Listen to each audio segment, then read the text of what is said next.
कराची के इलाके क्लिफ्टन विच shopping mall विच आतशदगी असनारकल समेत 10 तो वध फायर टेंडर्स अग बुझाने मसरूफ।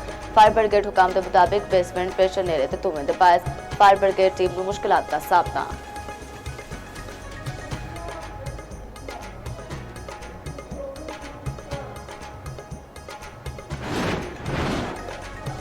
दादू उमर बाप चांडियो के प्यो दादे ते चाचे के कत्ल का केस मॉडल क्रिमिनल कोर्ट ने केस का फैसला महफूज सुना दिता।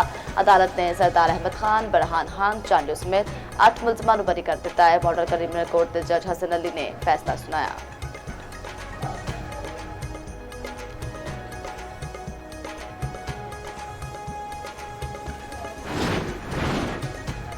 पाकिस्तान के जरिए ईरान अमरीका मुज़ाकरात विच पेशरफ्त हो रही है। लगता है कि ईरान के नाल छेती डील कर लवेंगे। अमरीकी सदर ट्रंप का आखना है कि ईरान के खिलाफ मुख्तलिफ ऑप्शंस ते गौर करते पे अमरीका खारग जजीरे उत्ते ईरान के तेल उत्ते कब्जा कर सकता है।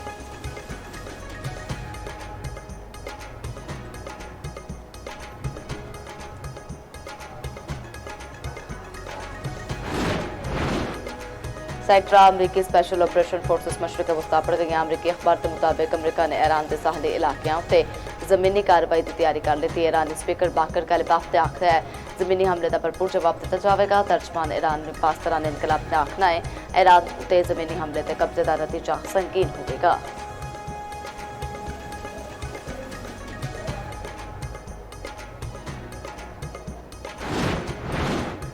तब्रेज़ में अमरीका ते इसराइल का पेट्रोकेमिकल प्लांट उत्ते हमला। ईरानी दार हुकूमत में जोरदार धमाके दी आवाज़ा। इसराइली फौज तेहरान विच भरपूर मुख्तलिफ अहदाफ को निशाना बनाने का दावा।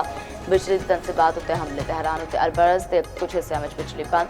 दूजे पासे ईरान ते इसराइल की फैक्ट्री उत्ते हमला। शदीद अग लग गई। मकबूजा किनारे उत्ते भी इसराइली कैंप प्लांट को निशाना बनाया गया।